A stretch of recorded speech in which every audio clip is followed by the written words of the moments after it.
Hello, Stars fans. This is Danny Cohen coming to you with some more Dallas Stars content.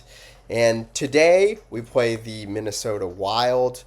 Within the first 10 days of the 2025 season, we will have played all four Central Division playoff teams from last season.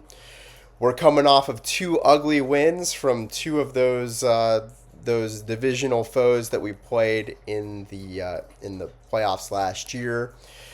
Those being Winnipeg and Colorado. Those were two ugly wins, but we got it done and looking to make it three in a row here against Minnesota, who's coming off of a shutout win themselves, 2-1 against the Kings.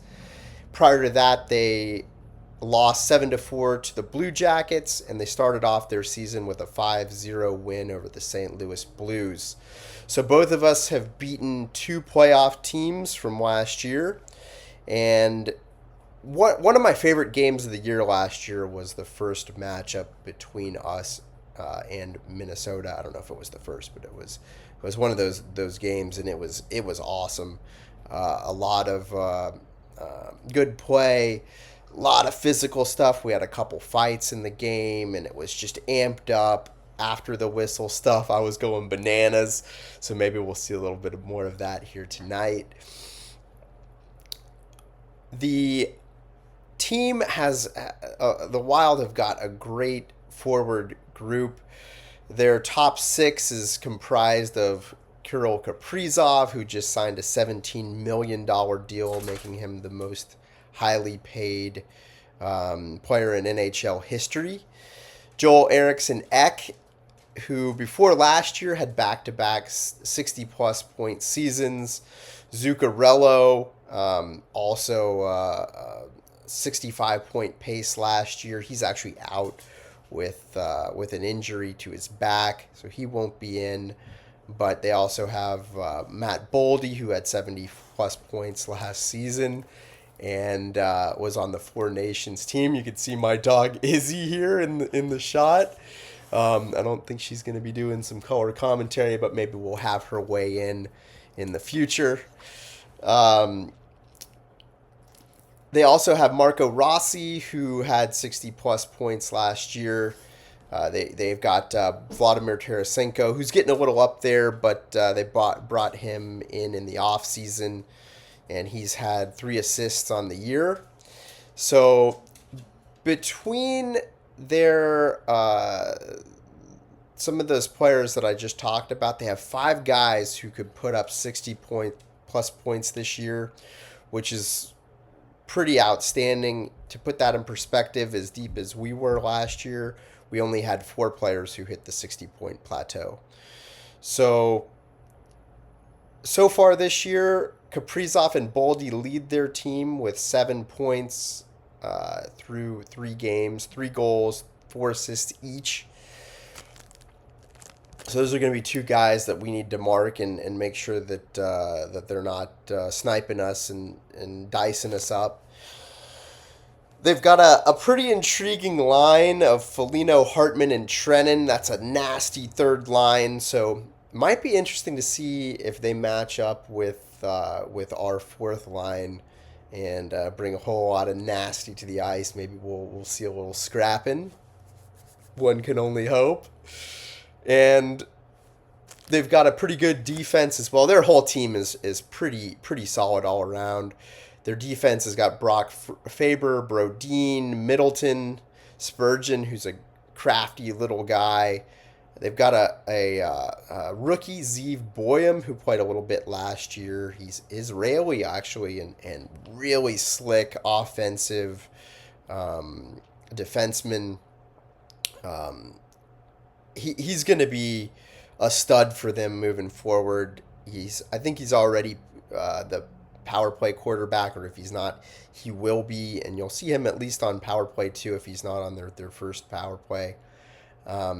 They've also got Jiricek and Bogosian, who brings a lot of nasty to the back end. We could also see Ben Gleason play tonight because he used to play for us, and they might opt to let him have at his old team.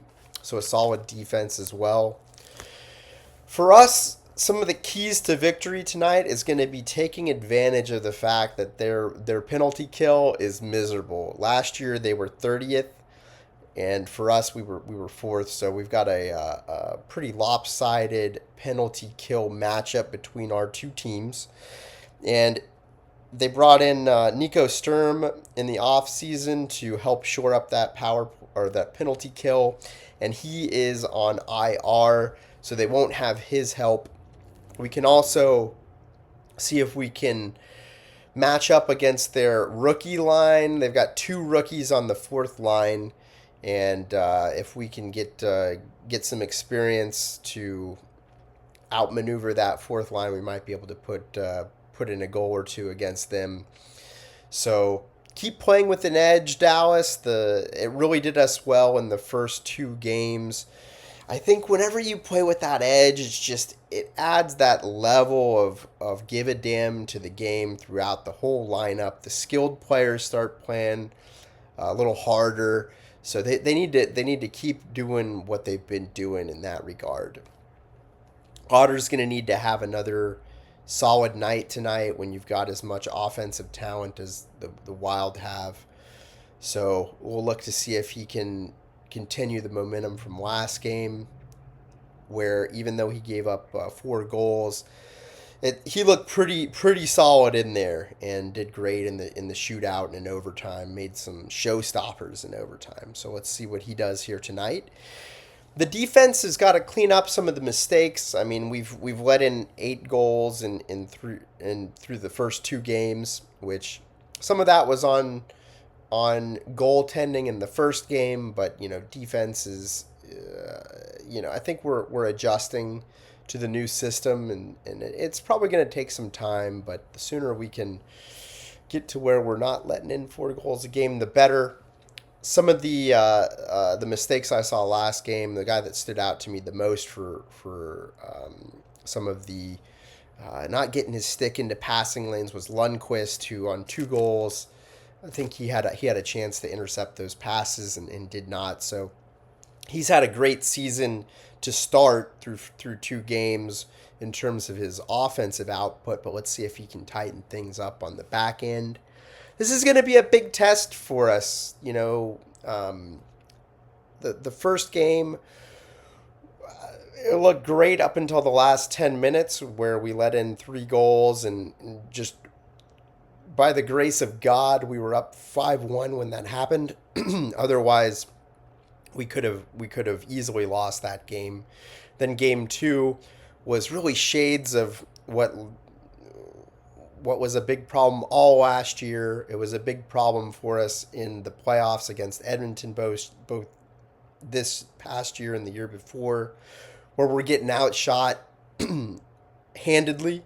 So, last game we had, throughout half of that game, we were outshot 3-1, and we ended up cleaning up a little bit, but we were still doubled up in shots on goal. We cannot have that. That is not a sustainable business plan. So the sooner that we can fix that, the better. And tonight it's going to be important not to do that again. It's just math. It doesn't math out. I don't care how you justify it. Oh, these are low danger chances. Garbage. Don't do it under any circumstances. I don't want any quality of shots coming at our goalie at the tick of 2-1. So hopefully after tonight, we'll be talking about being 3-0 on the season, and we'll be coming at you with some more content. In the meantime, if you need to ask me any questions or have any